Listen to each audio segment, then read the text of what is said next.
Uh, Very happy to have all of you. This is a bit of a, the webinar approach is always a little bit of a challenge for me. I do a lot of facilitation. I love live feedback. I love to be able to see your eyes and get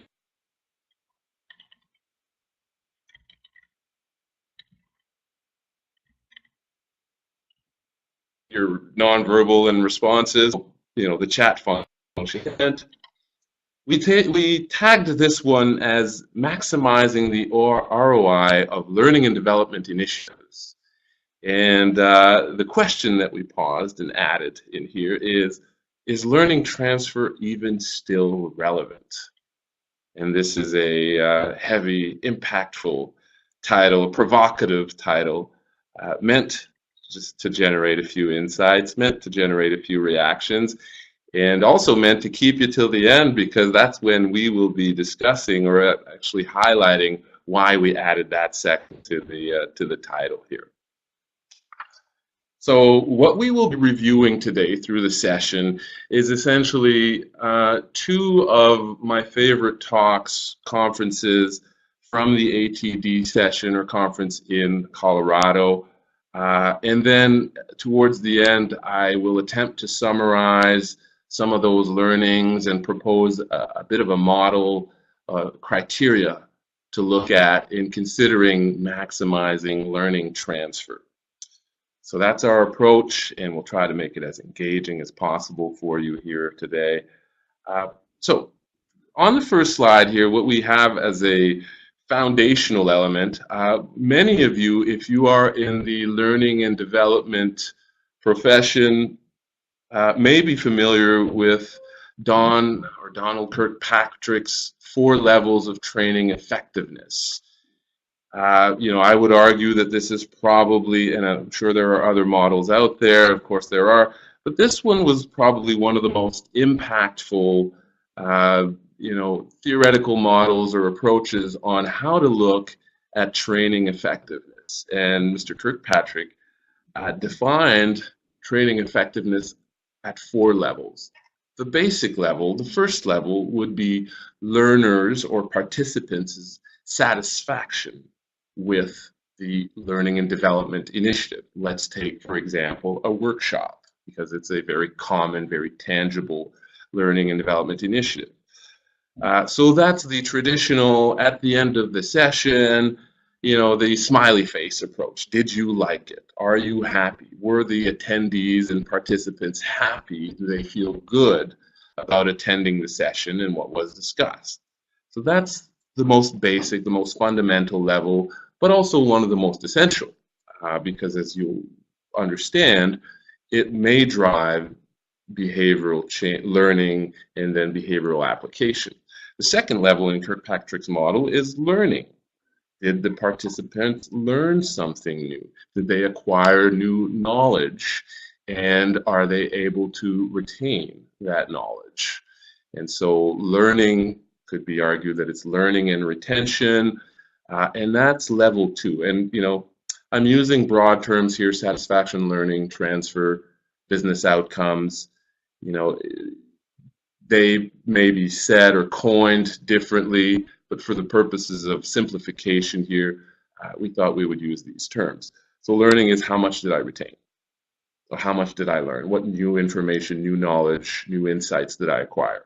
Level 3 in Kirkpatrick's model is transfer, and that is the extent to which this new learning, this new development initiative has led to behavioral change once I'm back on the job doing what I'm doing daily.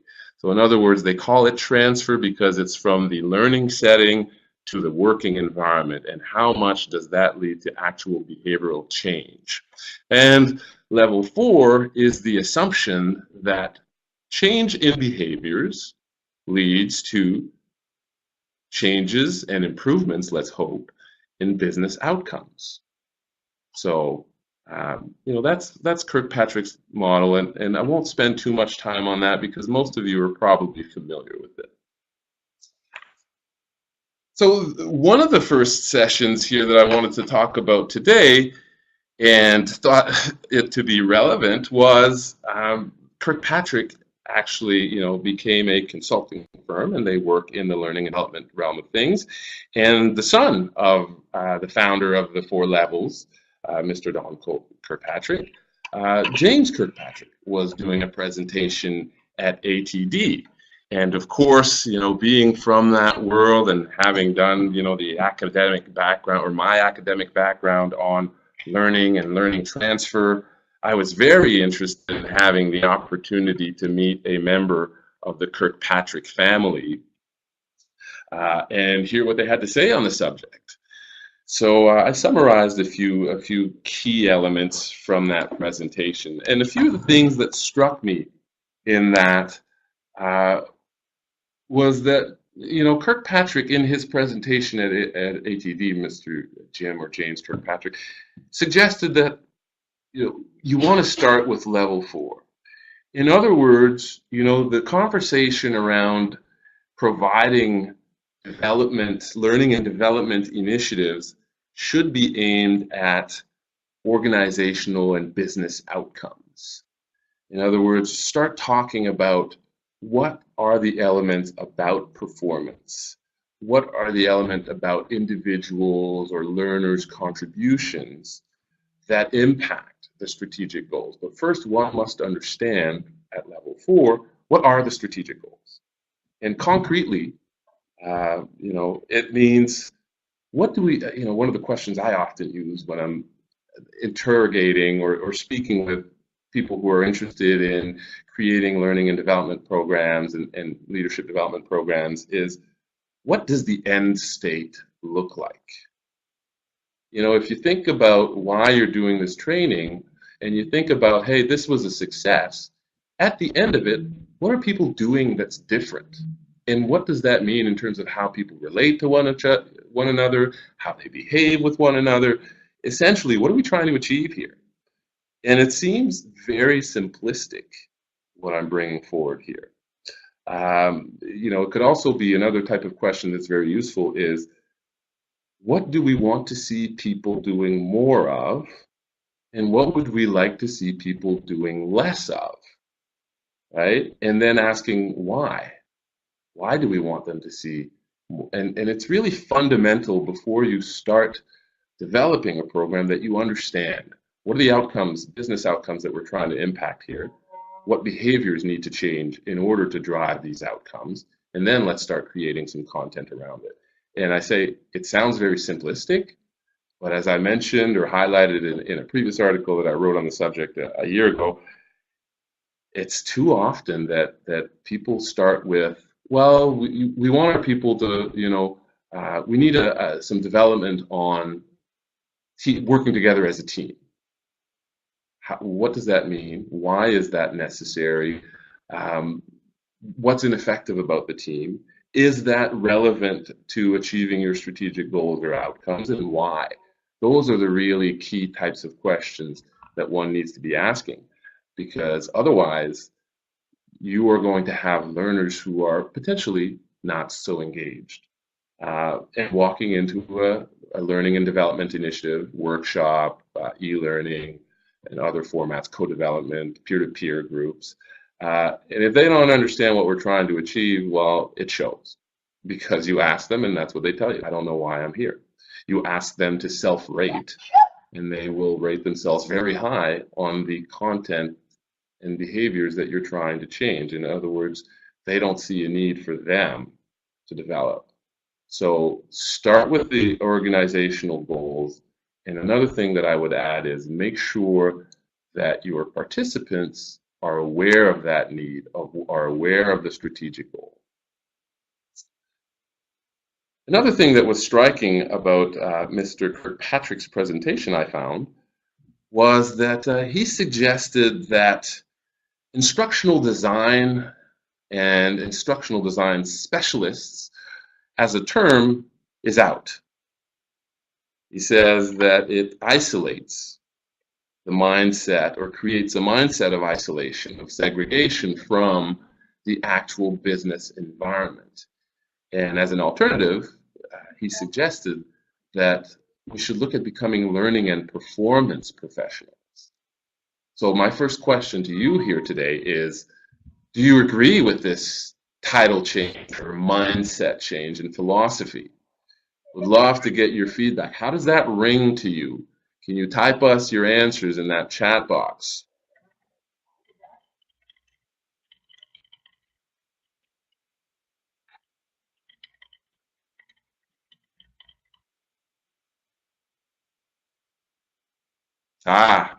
So Janine is telling us that she agrees with it because her role and title has actually changed to a performance consultant. Isabel also agrees with that title change. Andrea says it makes perfect sense. It highlights, and a great point there, Christina, it highlights the value that we can provide. And in a world where, HR and HR business partners is, continuously needing to display its value and contribution and importance within an organization, understanding how the work that we're doing ties into performance and outcomes, I think is essential. So thank you for your feedback on that. Moving on to a few other elements in Kirkpatrick's presentation, a few other aspects that we saw there. One of the things he mentioned is begin all programs with a focus on impacting results. We talked about that already. Another thing that he suggested as a really important aspect is create an on-the-job application plan.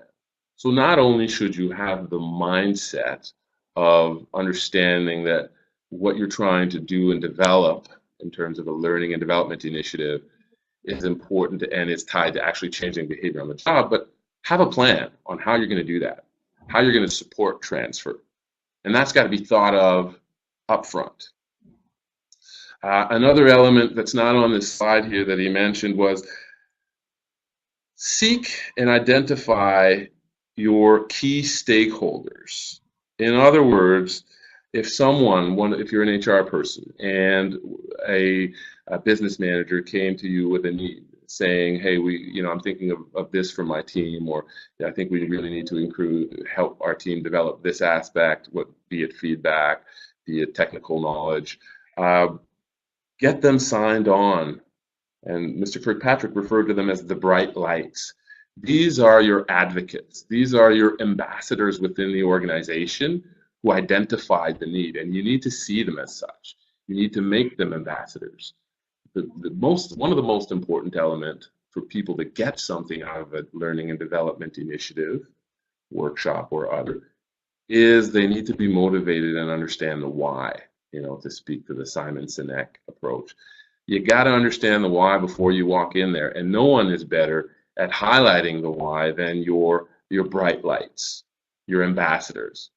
So with that means get them engaged in the process early. Ask them how they can support the application of behaviors and the learning, how they can promote it. Have those conversations with them about what they want to do and what they could and should do following the workshops or learning and development initiatives in order to support, crystallize, tweak, appropriate the learning. Another thing that Mr. Kirkpatrick mentioned was that we as learning and development or learning and performance specialists need to own the 70% in the 70-20-10 model. For those of you not so familiar with it, it's a model on how to create learning and development initiatives, suggesting that 70% of the learning initiatives or the learning should happen on the job or through application, through experiential learning, doing. 20% through interaction, social learning approach. So conversations, mentoring, in exchanges with people sharing the same issues or challenges or having expertise in such. And 10% more knowledge or hard knowledge based. So building knowledge through courses, readings, workshops, webinars, and whatnot. That's the 70-20-10 model. In this case, what Kirkpatrick suggested was we need to make sure that we own that 70% piece, that we are driving exchanges, that we are driving application, that we are thinking of how does a person learn on the job, delegating assignments, creating cross-functional training and development where people can do job shadowing, and specific job assignments to make sure that we don't create and develop content in isolation, because at best 15% of that, meaning an isolated learning and development initiative, actually gets retained and applied post training. So if you want to maximize and impact behavior change significantly, you have to understand that it doesn't just happen in the classroom. The classroom, the workshops, the webinars such as this, the e-learning tools and tidbits, all of these are parts of a process. And to change the mindset on that, what he was suggesting was, let's stop asking, did it work? After a workshop or after an e-learning module, did it work? How did it go? Let's have that session evaluation. How satisfied are you with the content? And let's move towards, is it working? And that changes the mindset, because when we start talking about is it working, that means we got to go back to the business and ask that. We got to go back to the people who were at the workshop later and suggest, hey, is it working? Did you get a chance to apply it? Is it changing anything? And we go back to our client, the operational or business leader, saying, hey, have you seen a change? Hey, team, this person went through the learning or the leadership development program or initiative. Did it impact the way they do things? If so, how?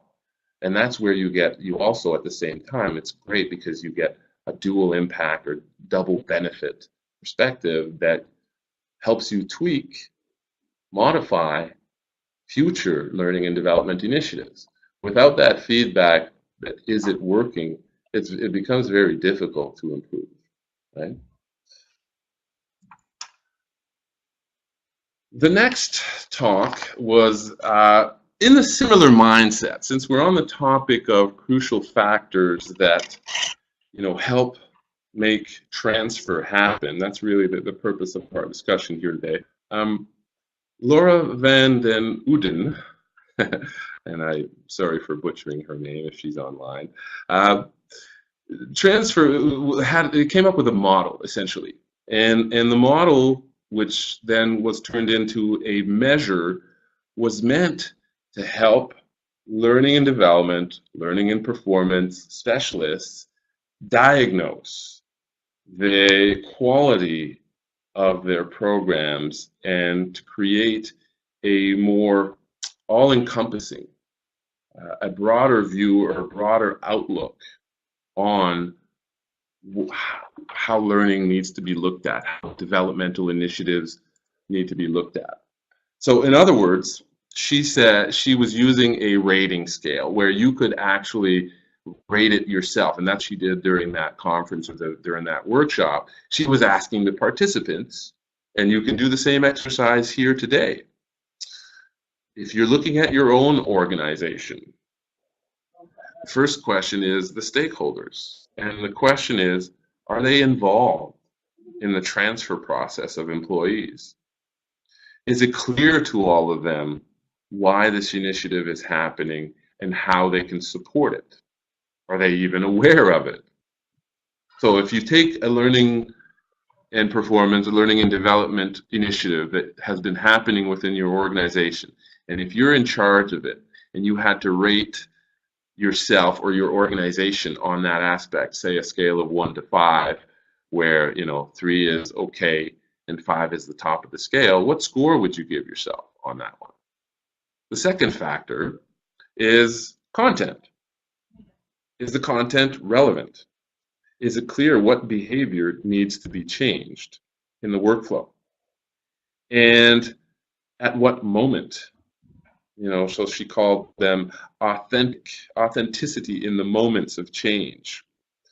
Is it integrated in the learning event? So she referred to development initiatives as learning events.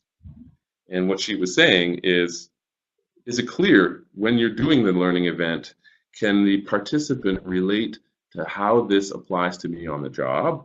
At what moment am I going to need to use this, right? So when you think about your learning events, development initiatives, how effective are they at the authenticity of the content? How related to the job, how relevant to the job, and how clear is it when that happens? I call these critical moments. Third is procedures. Is there a strong possibility to apply the new lessons on the job? If my role is facilitation and I'm going to a workshop on how to use SAP, then perhaps there won't be very many opportunities. One, the content score would be pretty low in this case, and from a procedures perspective or moments of opportunity, I probably won't get very many opportunities to apply that. So a lot of times what happens is timing when it comes to learning events becomes very important. If you walk out of a workshop or if you walk out of an e-learning module and you've learned a whole bunch of stuff and you're motivated to apply it, and then you don't get to practice or try that for 3 months, chances are when the time comes to apply it, a lot of that learning may be lost. And so that aspect is very key in considering, let's time our initiatives and let's make sure that we're creating opportunities to apply. Motivation is how strong is the will of the employees to make transfer happen? How effective is the organization to stimulate the employee to apply that? And I think that, actually, let me turn this one into a question. Who do you think are the most important stakeholders in facilitating employee motivation to apply what they've learned? Really curious to hear feedback from the audience here on this. The question is, who are the key stakeholders who impact employee motivation to apply what they've learned? Can we get a little bit of feedback from you? In the chat section, that is.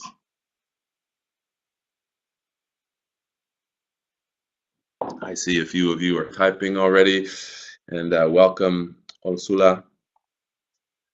So we've got someone Jose is telling us that the boss, the immediate superior, is a key stakeholder. Suzanne tells us the impact on clients and client service. So getting feedback from the clients.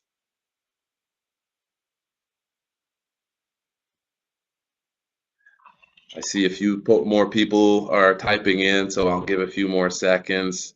Immediate supervisor, says Andrea. Colleagues and boss, says Anais. So it sounds like there's some unanimity there around this. The immediate superior or immediate supervisor is key. Love the perspective that your clients and external stakeholders are also quite important, especially if there's a lot riding on your performance and that's tied to your customers and their satisfaction, then they may also be able to provide you with motivation to do it well. And being in consulting, I would agree that that's the case. Your clients will drive your need to improve and need to do it well. So point taken, Suzanne, on that one. Isabel says, are they ready? Is there ready materials to use? In other words, a learner's motivation may be impacted by the availability of tools. And that's very key. Technology is obviously very important for that. If I go get training and I don't have the right contextual hard tools to support the learning, then it's going to be a little bit difficult. I'm assuming, Isabel, that's what you meant. feel free to correct me if I got that wrong. Moving on, the technology is the next step, so it kind of refers to that aspect, and you can continue rating yourself and your organization in these learning events and how relevant and how well you feel you're doing it, because what that does is it gives you a diagnostic. What Ms. Van den Uden was suggesting in terms of technology was, is it effectively used to enhance transfer? For example, are we leveraging technology? Are we leveraging our LMS system to be able to store the content and make it readily accessible and easy to access? Are we using real-time push technology to ensure that people get pop-ups, reminders, incentives to drive the retention of the knowledge? So, and as we all know, repeating things, reviewing things, revisiting things will help us learn and retain them, obviously, but it may also enhance our motivation to use it. The pace is the next one, is how is the learning event planned? At what rhythm? The most successful companies, according to our presenter, are the ones that don't set a deadline for transfer, but rather keep it ongoing. And that to me is a very key change. We then tend to think of learning events as a start-stop mentality. And that's not reality. Reality is that we grow and we progress and we evolve through being exposed to learning opportunities and learning events, and that it's an ongoing thing. So setting a deadline by which we will measure certain things, considering that a leadership development program is finished, maybe or present a challenge there. So in her view and in her experiences with the companies, she felt that the ones who did it best were the ones who had an ongoing mentality and who planned for continuity.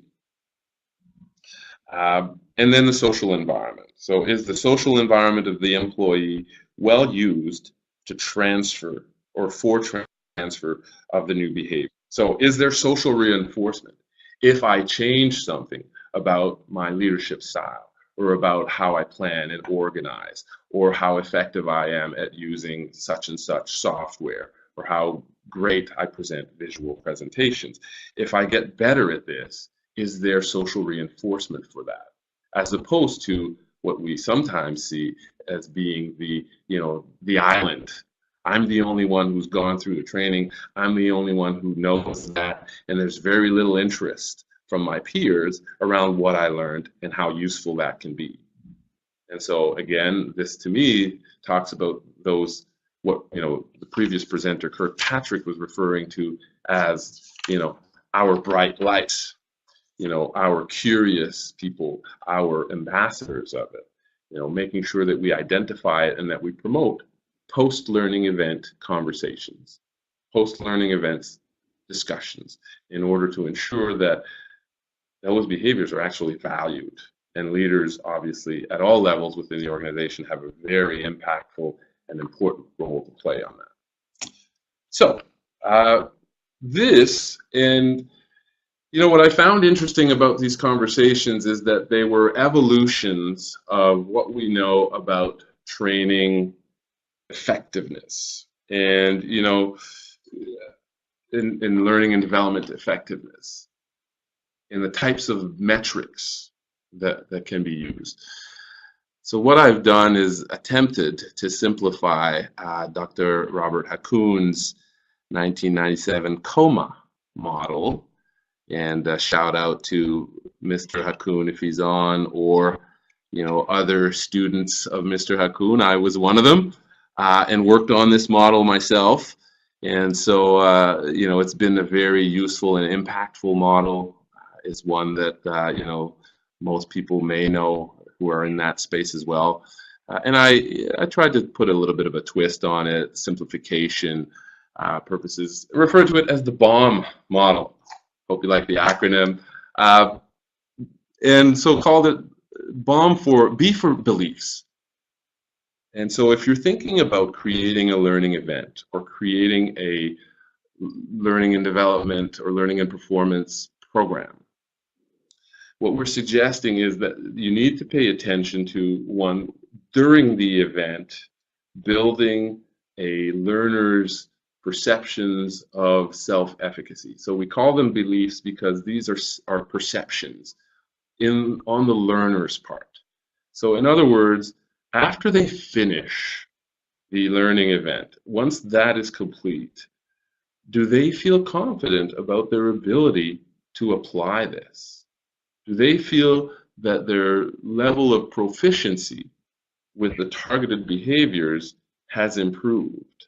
And if they don't, let's look at how we can maybe entice them to understand that practice is going to be necessary for them to improve, but leave them on a positive note. Those of you familiar with the sandwich model or the sandwich approach to giving feedback know that, you know, the purpose is let's highlight a person's value and the things that they're doing well and give them some positive feedback before we give them something critical or talk about the real issue, which is kind of that meat between the two buns. And then let's leave them with something positive at the end of the conversation so that they feel good about it. You know, my criticism of the sandwich approach is that it's so well known and so widely used that anybody walking into a feedback session where they've been called in to talk to someone about an issue knows that the first few comments are, "You're trying to butter me up." The next few, so they are not really being perceived or received as authentic. The next few comments are really the meat, and that's really what they are getting impatient to hear about. And then that second bun in the sandwich, where it's, "You're still a good person, we like you anyway," sometimes lands as somewhat ineffective. So let me tie this back to self-efficacy and why sometimes the sandwich approach may be less effective, and here's an alternative. That second bun needs to be about, hey, it's going to take practice, but you can do this. Hey, here's an example of someone who's improved on this. Go talk to them, and they might give you some hints on how they approached it and how they did it.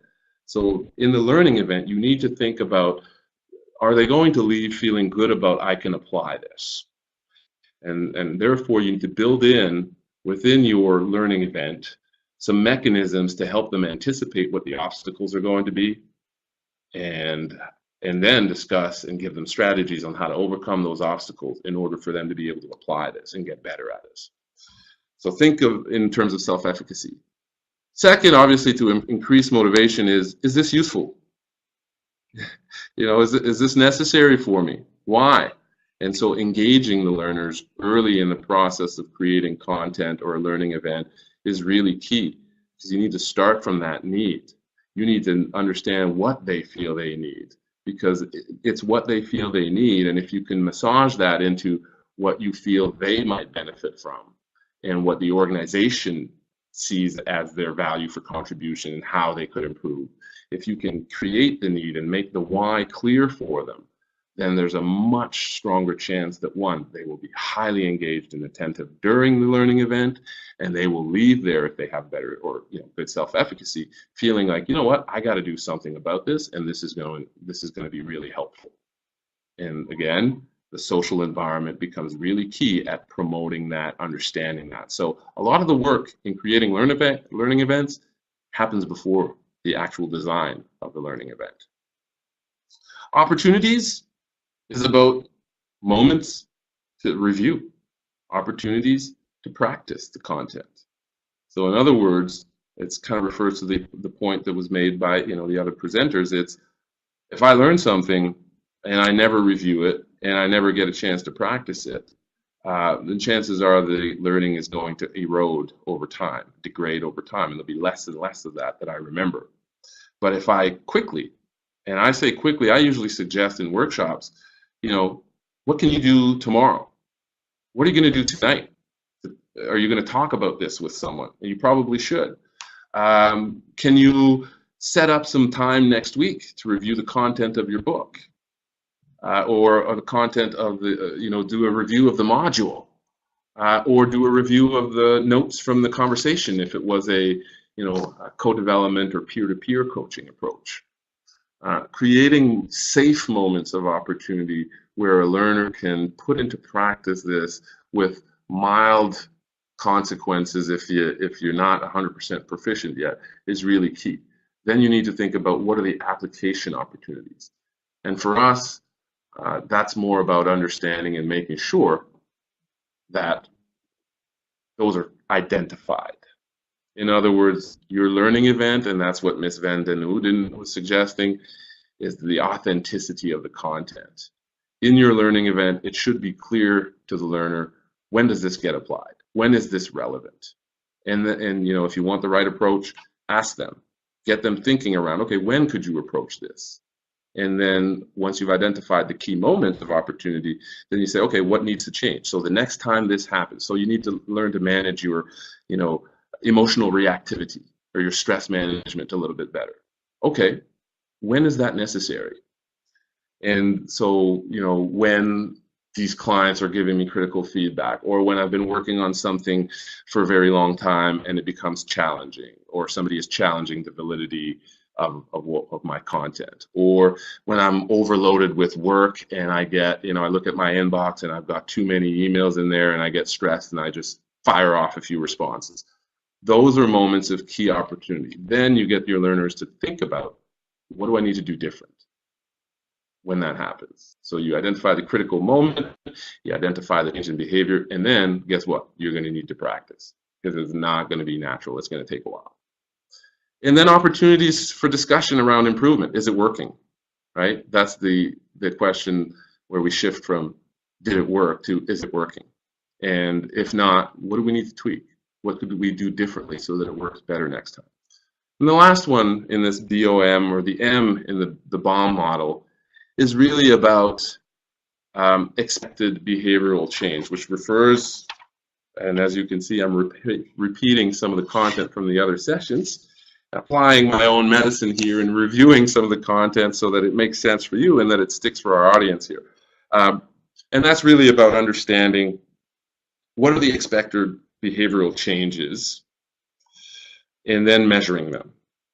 So from a behavioral approach, you could use methods like 360s, 360-degree feedback, as a tool to measure the extent. So if you take a time one measure prior to your learning event, if you define the learning or the behavioral changes or the behaviors that you want to see change very clearly, then you can create a measure that measures these. Here's time one, and then post-learning event, and give it a few months.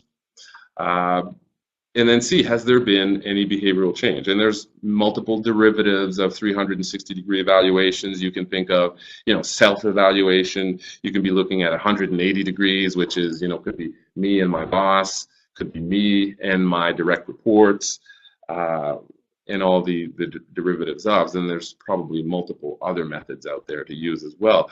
But measurement is key in order, if you want to be able to think about ROI. And then business outcomes. And as far as business outcomes, again, that work all needs to happen prior to your learning event. So they've got to be pre-identified. So if we're training on leadership skills, how do we think that's going to impact the business? Is it going to impact some, turnover and retention?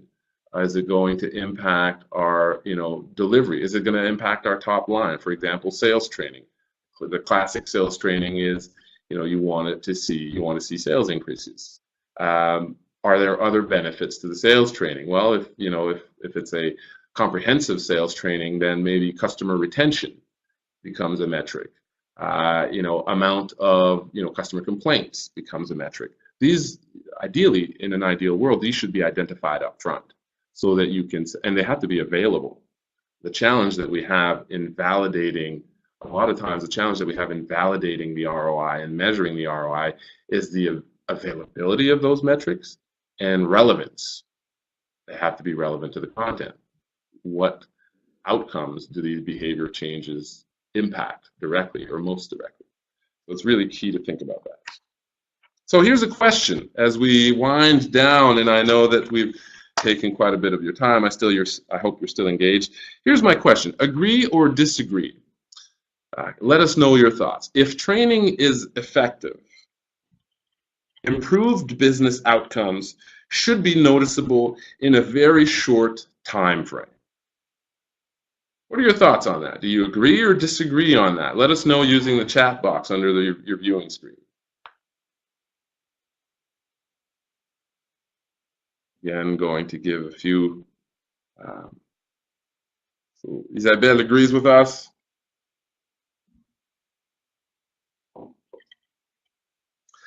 Patricia tells us, no, it depends on what behavior you are targeting. Janine also agrees that it depends. Jasmine says it also depends.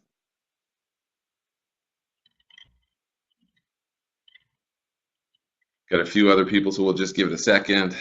Not necessarily on the short term for everyone, based on one's own pace. So, very interesting responses. I was very curious to get your feedback on that. One person is suggesting, Janine is saying, if the business outcome is to enhance client experience, that might take a few months. So great. This is insightful for me. I always make it a point to try and learn something from the audience whenever I do these types of discussions or sharing. And yes, it takes sometimes, Anais tells us, it might take time to measure it. And I'm a proponent of, yes, you know, the pace of learning and the pace at which we expect results and changes sometimes might be a little bit fast. I hear that from my clients all the time. We want a development program. They're going to go through it this year, and at the end of the year, they're a better leader. Well, again, it probably depends on the type of behavior. And thank you, France, for highlighting that. Some behaviors take time to change, which is exactly the quote that France is bringing forward here. Behavioral change, you know, if it's learning to use Outlook, that's probably and manage your calendar more effectively, that's probably something on which, you know, immediately you can apply on the job. And chances are, you know, you might see a more organized, more colorful, less overlap, you know, view on what the calendar looks like after someone has gone through that type of training.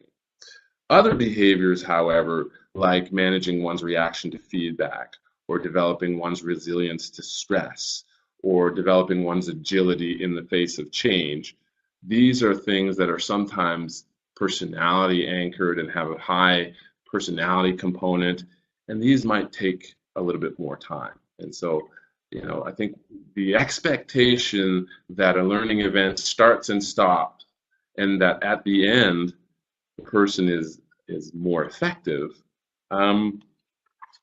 is sometimes, or can sometimes be, utopic.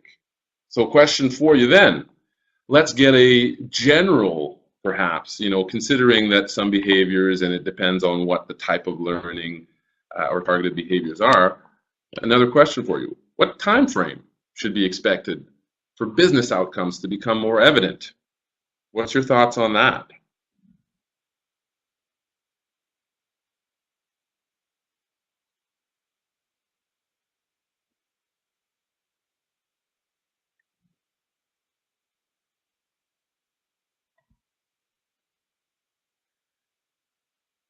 Janine has told us that we can measure the anticipated behavior change.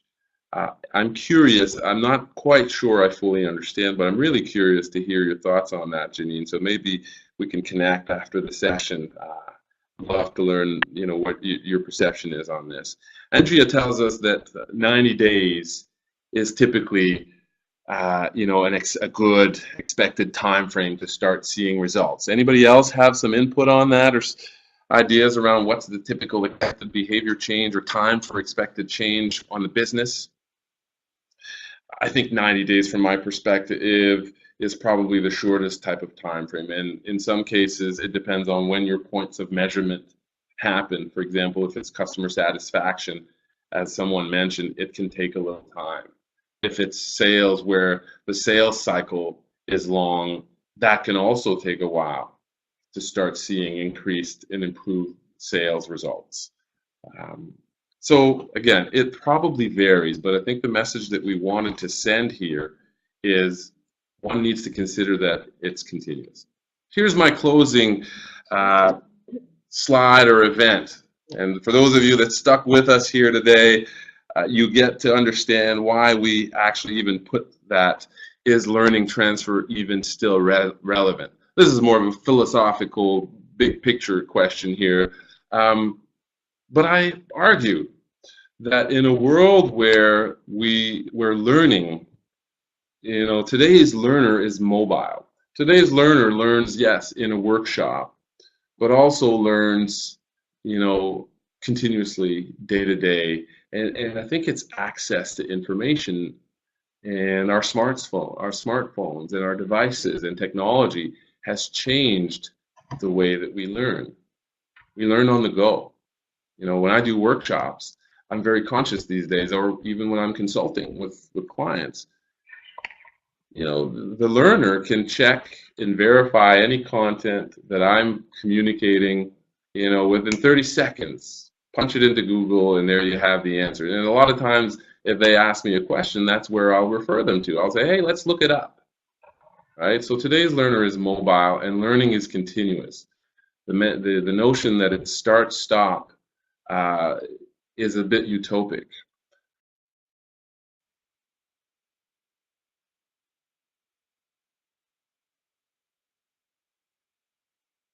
So spending so much time on trying to develop knowledge around one content, and I think the people who are in the IT field are probably most exposed to that and aware of that, is what you know today may very well be obsolete tomorrow. So why would I invest that much time in creating a high impact learning event around that specific content? So a suggested solution, and I'm sure there are multiple others, is build a learning culture and learning programs and learning events that transcend classrooms or formal or other formal settings, and rather consider it continuous and foster the interaction, and train to try and develop the learner's agility, their ability to access information, their ability to sift and sort the relevance and the pertinence of the information for how it applies to what they do on the day-to-day. So in other words, we're inundated by data. I think 3 gigs of data is what we are exposed to daily.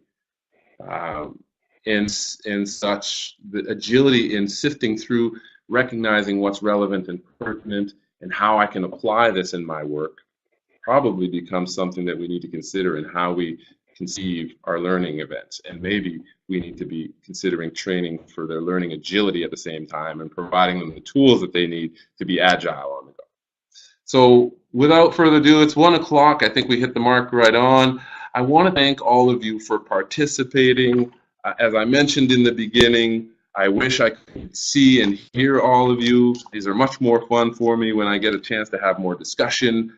Unfortunately, the webinar format is not so conducive to this, but would love to hear your feedback, and would suggest that if you're interested in this, either getting a copy of the deck, or getting some references from how we created this session, or even following up on some conversations that were held through the chat room here, please follow up with us. You've got my email address here on the slide. You can also email us at marketing@spb.ca, and we'd be happy to engage with you and follow and take a conversation offline here. So without further ado, thank you very much. Hope you have yourselves a great day. Next event is coming up on December 9th, where we will have a guest by the name of Warren Cohen, which is a speaker and the representative of Coaching Ourselves, which is peer-to-peer co-development approaches. Very, very trendy, very important, and very useful as, that 20% in that 70-20-10 model. So thanks, everyone. Looking forward to catching you next time on the next event. Cheers.